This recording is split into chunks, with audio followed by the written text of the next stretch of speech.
Enigmatic ancient cultures and intriguing mysteries of Mexico.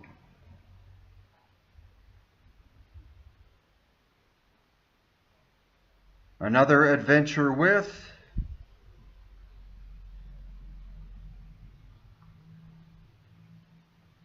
HiddenIncaTours.com.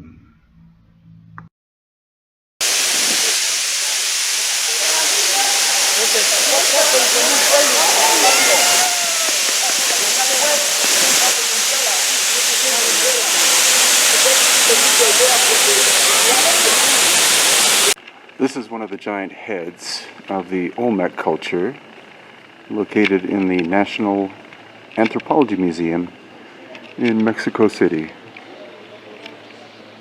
It's about 8 feet tall, made of basalt stone, and most of these were actually found buried within the last 100 years. So whether they were buried on purpose by a later culture than the Olmec, or whether they simply sank into the jungle at this point is unknown. But there are many, many of these. You see the carving, the pitting, and on the back are these curious depressions.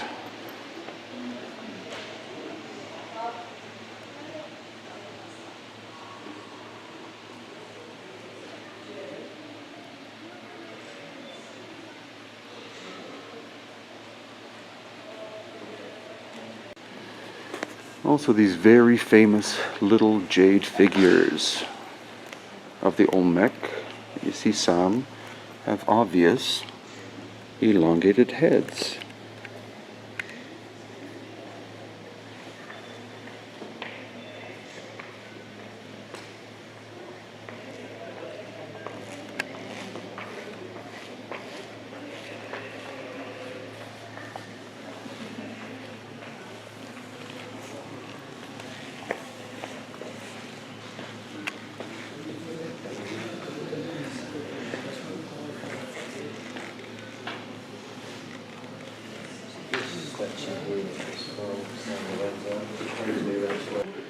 Also amongst the Olmec, there are obvious signs in the sculpture of cranial deformation, or elongated heads, probably only amongst the royal class, which is what we also find in other cultures around the world that perform cranial deformation. It was only for the royalty.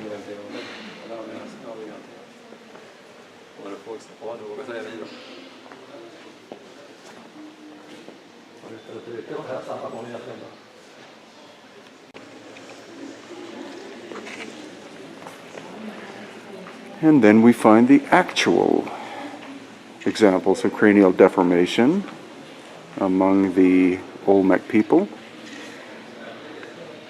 You can see that these are clearly cradle-boarded, or examples of cranial deformation.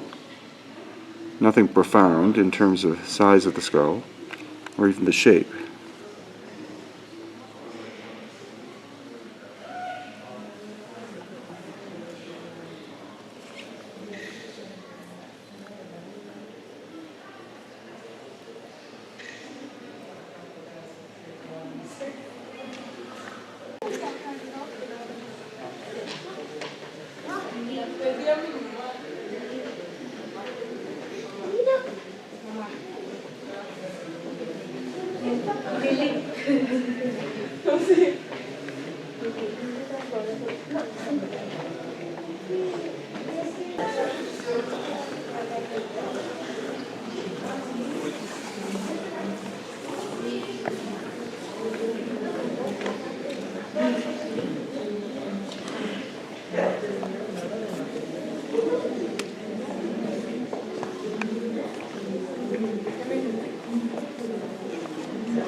So what we've been able to see is cranial deformation was performed by at least 3 cultures in ancient Mexico: the Olmec, the Maya, and the latter one, whose name I didn't really account for, read properly.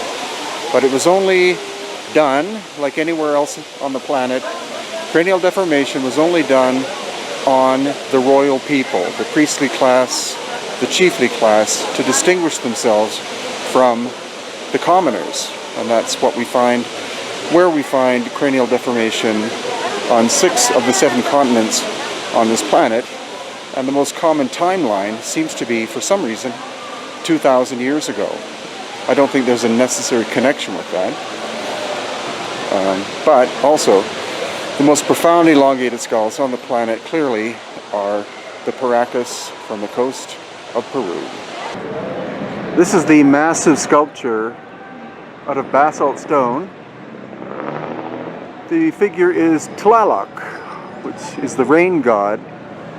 This little girl will give you an indication of the scale of it. You can see there's been a lot of damage. The weight of it, conservatively, I would think at least 60 tons. It was found outside Mexico City, lying flat on its back and abandoned for hundreds, if not thousands of years, and then was finally brought here to the Museum of Anthropology.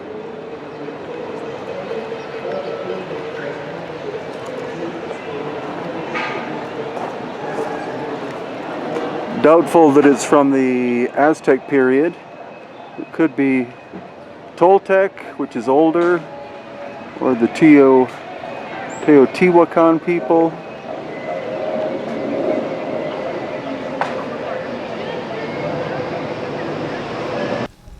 We're on the Altiplano outside of Mexico City. It's slightly higher than Mexico City itself. And the site we're at is called Tula. But Tula is a Spanish name. The original name in the Aztec language of Nahua is Tolan. And Tolan simply means city or the city. It's a site that's older than the Aztec.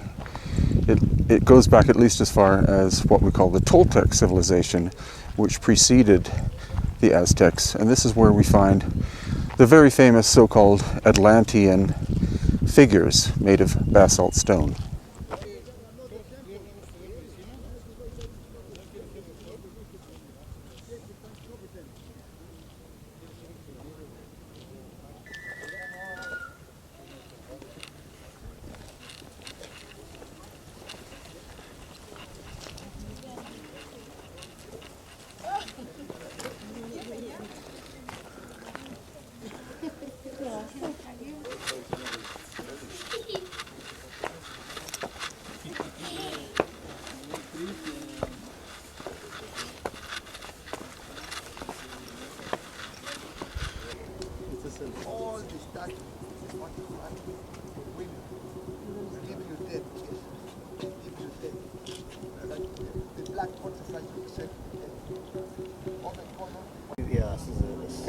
Lower back. A little higher. A little higher. That's Okay. booty there. There you go. Gotcha. See the crack.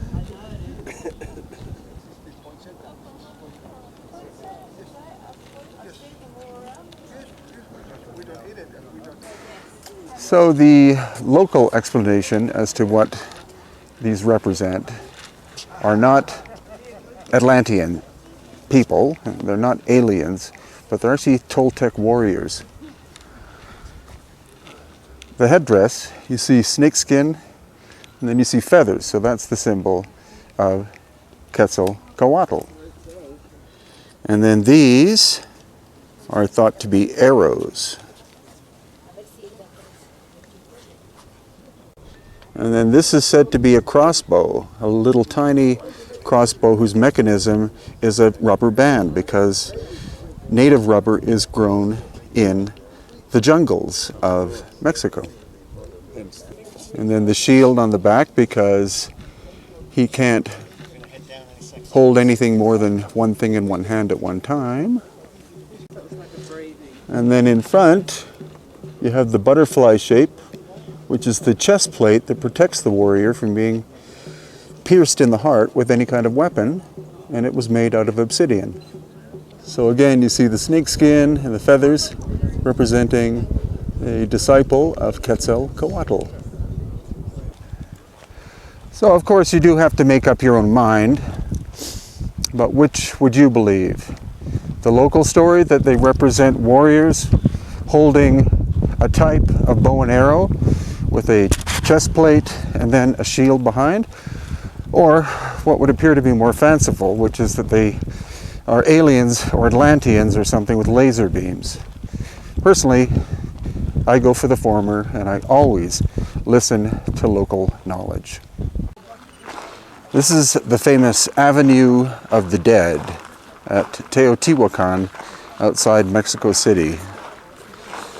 It was built supposedly by the Toltec civilization maybe 2,000 years ago, and the famous Aztecs passed by this area as they were looking for their new homeland, which is present-day Mexico City, what was called Tenochtitlan, which means the place or the land of prophecy, or the place or land of the prophets.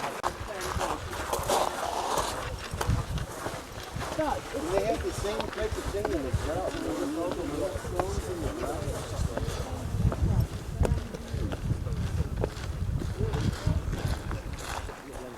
So it's actually likely that this little pyramid, which was built in front of the temple of Quetzalcoatl, or the plumed serpent, was done so on purpose to hide or partially isolate the temple of Quetzalcoatl in behind, because it's likely that it, in fact, was the most sacred place at Teotihuacan and could possibly be the oldest. The construction technique used at the temple of Quetzalcoatl is very different than the later works that we see, these little pyramidal structures that you see there.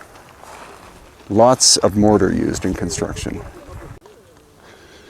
So as you can see, this temple structure was built right in front of the actual temple of Quetzalcoatl that has all of this not only amazing carving, but also possibly evidence of megalithic works.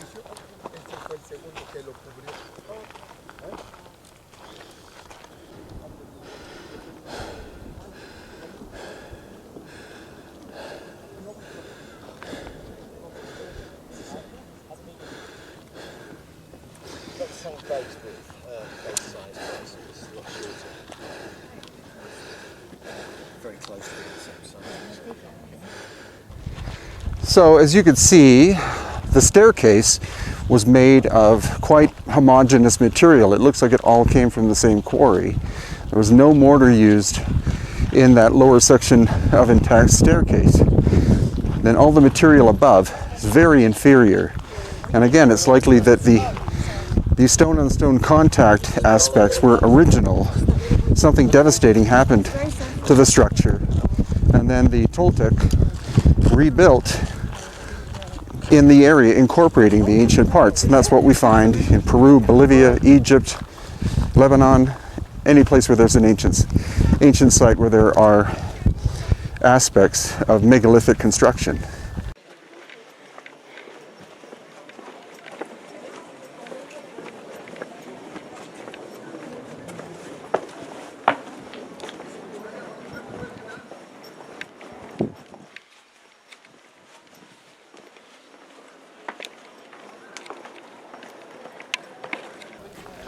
Temple of the Sun, supposedly, behind us. And now we're approaching the Temple of the Moon here at Teotihuacan outside Mexico City. Built, supposedly, not by the Aztecs, but by their predecessors, who were called the Toltecs, even though we don't know what they called themselves. The Aztecs arrived later, found their constructions, and said, these people are artisans. And therefore, that's why they called them the Toltec.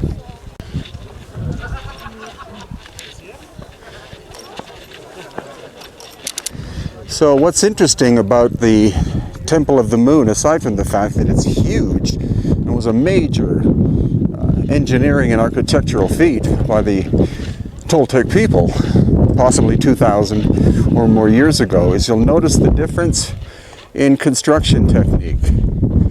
You see those very nice cube-like blocks for the stairway. The stairway has of course been reconstructed, but they are very different than the form of construction of the pyramid itself, which is quite inferior, utilizing a lot of mortar. And the mortar they made is actually volcanic ash. And I believe they added lime to it to make it hard. And then we have the Temple of the Sun, which is much, much bigger. Massive scale, the footprint, several acres.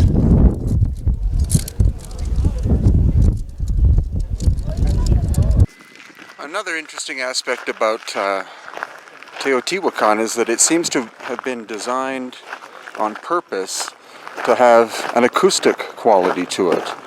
And that is why you have the proportions of these big, but especially these little pyramids. If you stand on this platform coming up here and clap your hands, there's an echo. And this was likely where the great orator would stand in order to make pronouncements to the people who could have been sitting on the staircases and the different levels of these mini pyramidal structures here at Teotihuacan.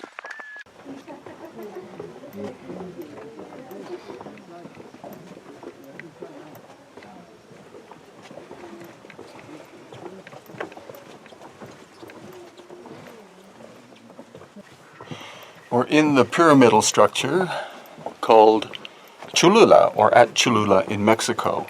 It's the largest pyramidal structure in the world, footprint of 45 acres, whereas the Great Pyramid in Egypt has a footprint of 13 acres.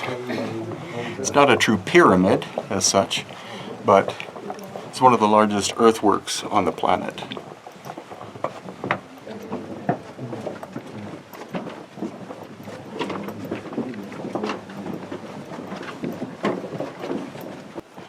So the tunnel itself is not really ancient, but it was a way for archaeologists, likely in the 19th century, to be able to carve into the pyramidal structure and find the different levels, because it's like layers of an onion.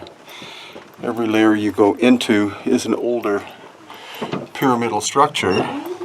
The material is like volcanic ash, so it's really easy to carve and shape.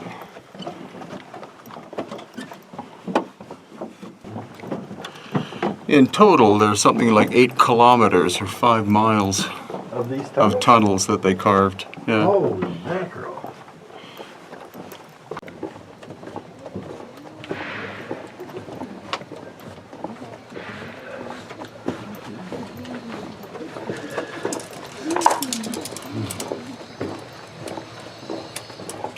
Back into the light. So this whole hill you're looking at is a human-made construction. Again, the footprint 45 acres, whereas the Great Pyramid in Egypt is about 13 acres. So in terms of volume, it's the largest pyramidal structure on the planet.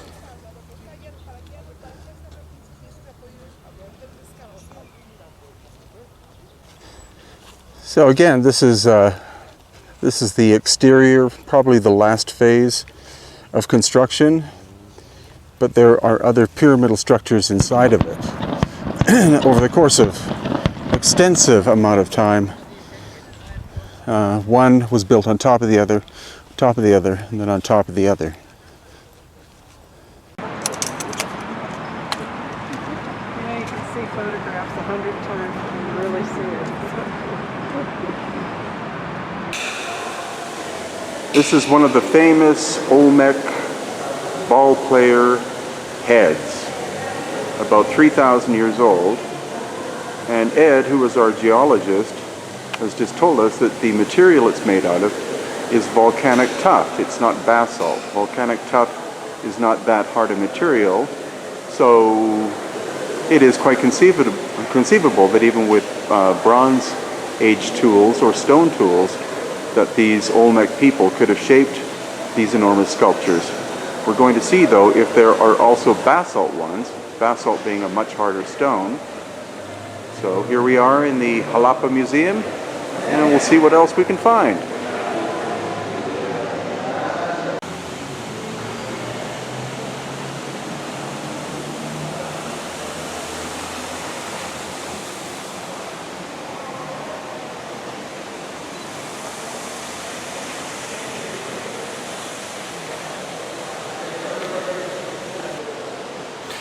So the Olmec are still a big mystery. They are one of the oldest, if not the oldest, cultures in what we call Mexico, dating back at least 3,000 years. We're an older culture than the Maya, the Toltec, the Teotihuacan, and the Aztec. And Olmec simply means the rubber people, and that was an archaeological name given to them because no one knows what they call themselves.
We're in the Jalapa Museum on the Gulf Coast of Mexico, and this museum is phenomenal.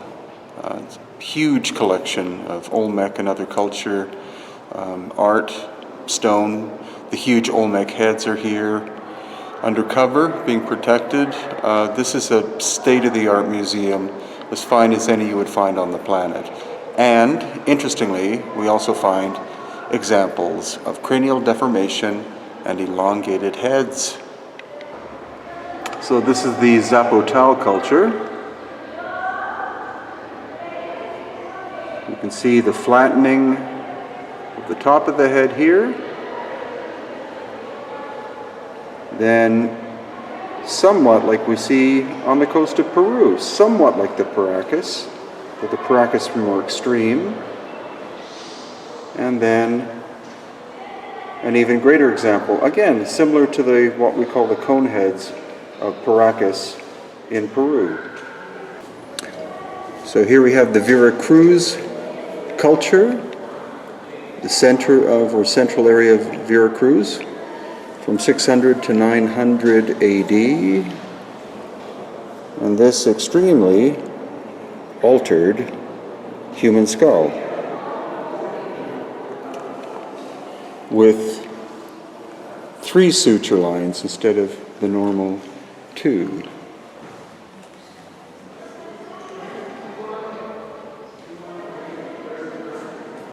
So from the same island, or same area, but on an island called the Island of Idols, here we have what a normal human skull looks like. There you have the one suture and another suture there. That's what every normal human skull looks like. But then we have this one. You can see it has an extra suture going from this suture forward.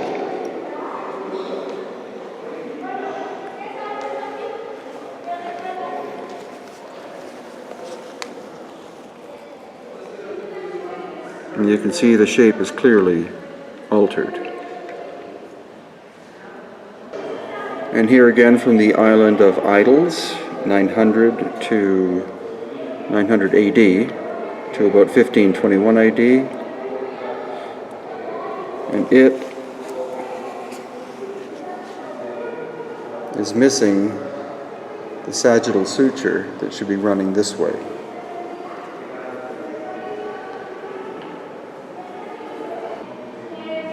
And another one from the island of Idols, again lacking the sagittal suture.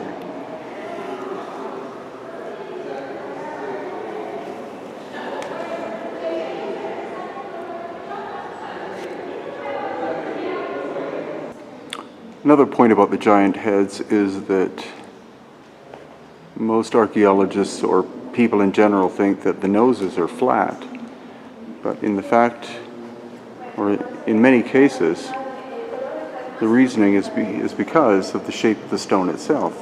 You see, as I come down, the sculptor possibly couldn't project the nose out too far because of the nature of the stone. Maybe this here was the flat surface of the stone, because other sculptures of the Olmec depicting their faces show almost typical noses of most other cultures, not flat.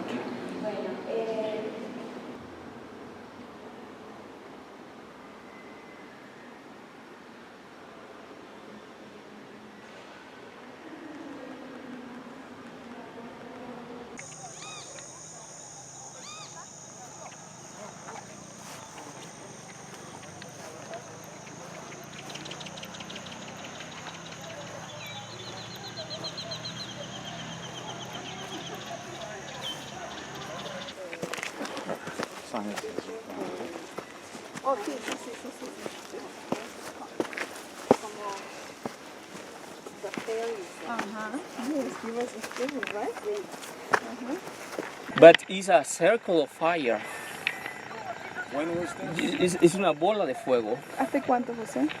In the year 1996, 1996. 6 balls of firelight 6 balls of fire here in this pyramid. landed on this pyramid. En esta pirámide. In this pyramid, up this pyramid, the people is scared. The people Run away? run away, allowed, allowed, no return to house. Together, every people asking him, what's happening with the pyramid? What's happening with that ball game? Where it came from? I don't know. It's fantastic. But that pyramid had a power. Somebody tell that. Here we have quadcopter footage of the site of Venta, which is an ancient Olmec site. And my quadcopter called Pachacutec is now approaching an artificial hill created by the Olmec people. Now it doesn't look like much, but the intriguing thing was that when I first started to fly over this hill, I lost contact with the quadcopter, as if there was some kind of energetic something going on this hill, and that was actually confirmed by our guide in the previous clip with the red hat. Now, the only really interesting things aside from the energetic component here are the Olmec heads and other stoneworks. It's not really that intriguing a site. I wouldn't go out of my way to visit it again, but it's an interesting place to see at least once in your life, because the surrounding area as well is quite intriguing. There's a lot of jungle in the area, unfortunately a lot of urban areas too. And this is one of the interesting Olmec heads, one of several that are on location. Unfortunately, these are concrete copies because the originals are in museums. But all in all, quite an intriguing site. These copies are exact duplicates, great detail. And again, you can see the energetic hill is in the background Hugh Newman's quadcopter as well had major problems initially.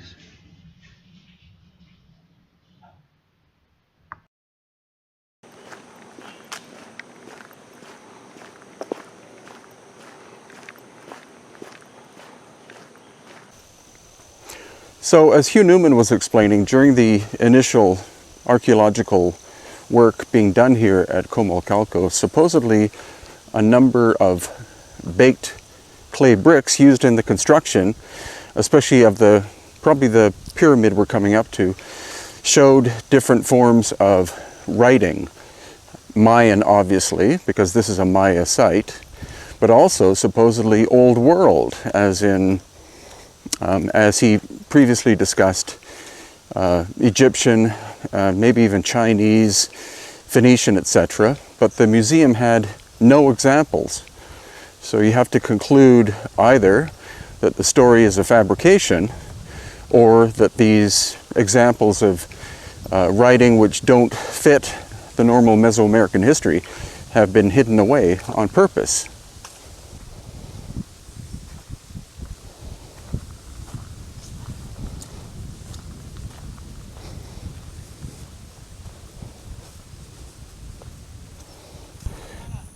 And what we've seen is that the Olmec, there are no really sophisticated constructions at all. There are piles of dirt and things like that. Of course, the big stone heads, but no construction of any sophistication whatsoever as compared to this, which is more of the classic Maya work. So this could be evidence of one of the ancient ball courts with howler monkeys in the background. And it's believed that the Olmec may have invented the ball court process, but it was perfected by the Maya later.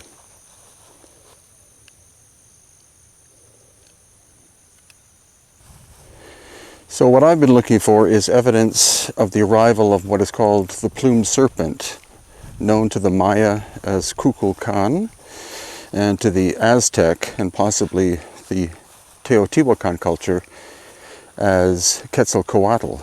And he is said to have been a light-skinned man with a full beard who came as a teacher from a distant land. Amongst the Olmec, there's almost zero evidence of his existence, but once you get into the Maya and the Teotihuacan and the Aztec, there's substantial evidence, because you see these figures with full beards, which Native Americans in general can't grow to this very day. So that possibly could give us a date as to his arrival, maybe around, literally around the time of Christ, but I'm definitely not saying that it was Christ. But that sort of timeline, 100 BC to 100 AD.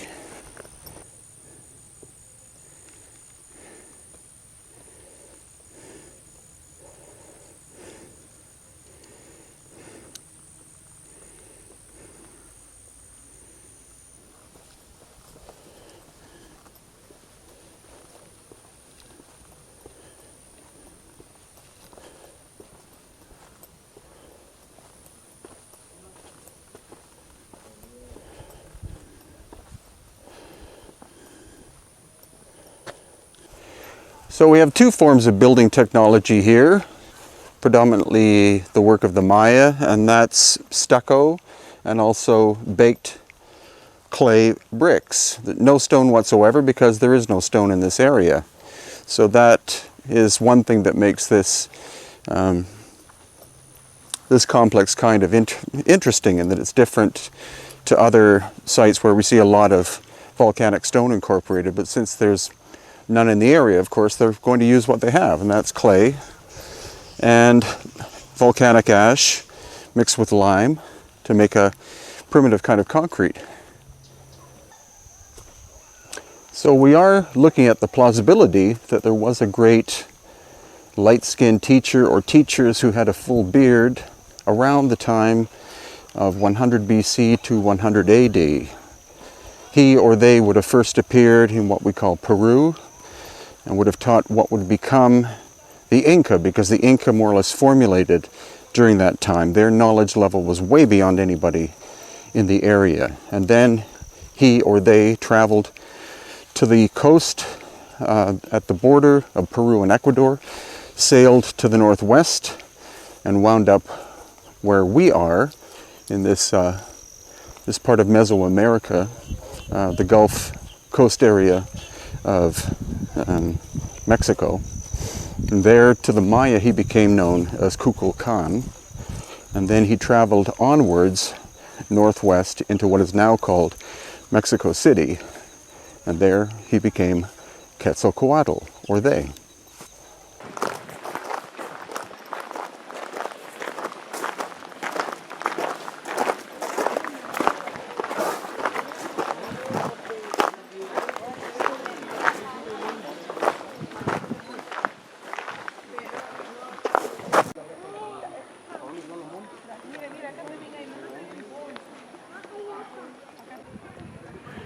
We're at Palenque, which is on the Gulf Coast of Mexico. Steamy jungle area. This is one of the great Mayan cities. Lord Pakal, who was the most famous ruler, was entombed inside this pyramid. In fact, there's a staircase from the top, which is now closed. 2 levels down, staircase down that way, turning 180 degrees, and then that way. And that's where his limestone sarcophagus lined in cinnabar, which is a mercury oxide, is located.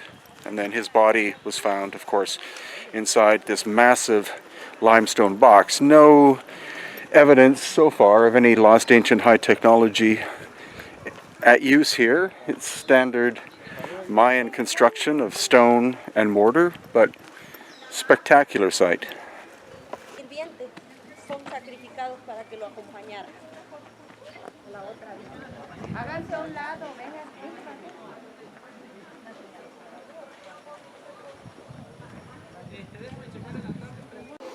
The beauty is that it's built on top of a hill, and that's intact rainforest in behind.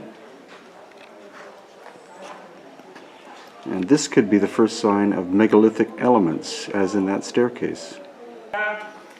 So you see, here's the standard technology of the Maya. But then when we get to this staircase, it's quite curious. These blocks might have originally fitted together very well.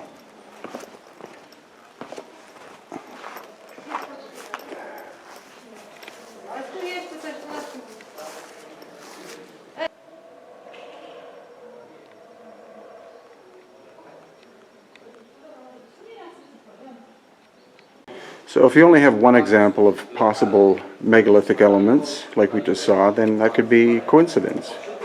But what about when it starts repeating, like here, in that staircase?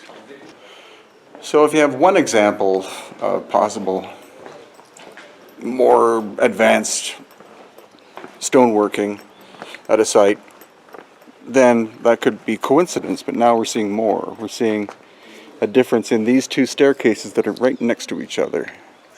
Have a look.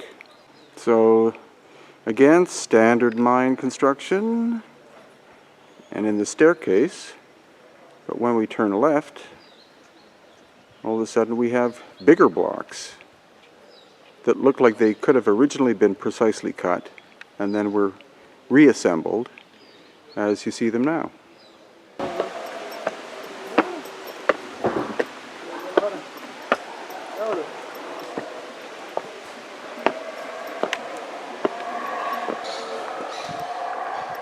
So what you're hearing in the background is the sound of howler monkeys living in the tree canopy here. Same phenomenon you see at Tikal in Guatemala, another huge Mayan site.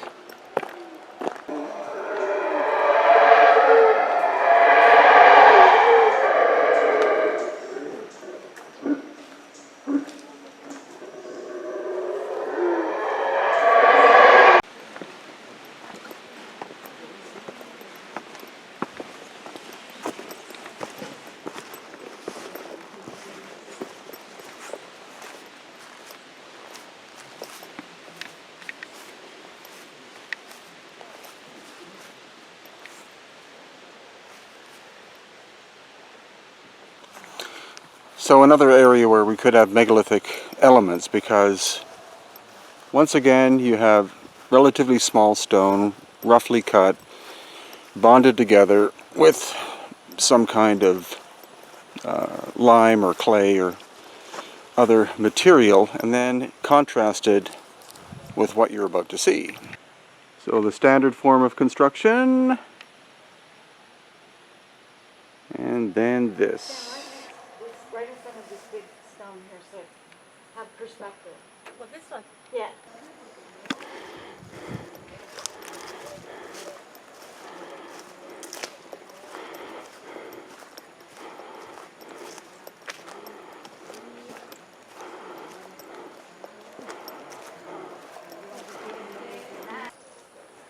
Now we have example number 5 of something which doesn't fit the normal construction pattern. Above you have small stones. Below you have much bigger stones. Some of them still fitting together reasonably well, but it looks obviously like the lower section has been destroyed or damaged and then possibly reconstructed. But you definitely see, once again, someone put a lot of effort into cutting these bigger blocks as compared to the one would presume would be later construction out of much smaller things. Also, the two buildings that seem to have the larger stones in their construction are in the core of Palenque, and that's common. As in Machu Picchu, what we find is the core is megalithic. It's the oldest part, and then the 90% that was built afterwards by the Inca spreads out from the core. And here too, the core so far has 5 examples of larger than normal stone construction. Everything else is the smaller type, and here's a final look. So that's the kind of stuff you really want to find. If you see a consistent building style, or if you see a gradual increase in efficiency and quality of a building style, then you can say, well, the foundation is primitive and was made by these people, and then either their descendants or others who moved in or other influences allowed for increased quality. When you find big slabs like that in the two core buildings of a place, really badly damaged, as if something cataclysmic maybe had happened to them, and then you have inferior work above, then that does suggest that you're looking quite possibly at 2 completely different cultures. The one doing the large slab work being clearly superior to the one that did the regular, somewhat rough stone and mortar work. There are now more than 800 of my videos at Hidden Inca Videos on YouTube, or sorry, Brian Forster on YouTube, or www.hiddeninCatours.com, or www.hiddenhumanhistory.com. And what we try to do is analyze these magical and also somewhat enigmatic places and see if standard archaeology stands up 100% to what we're looking at, or if they've missed certain aspects. And when it comes to the engineering and stone masonry aspects, quite often they miss critical stuff that could make these sites far more older, and some aspects of the construction having been made by cultures that they have no idea, don't recognize, and have no clue as to who they were or when they were here.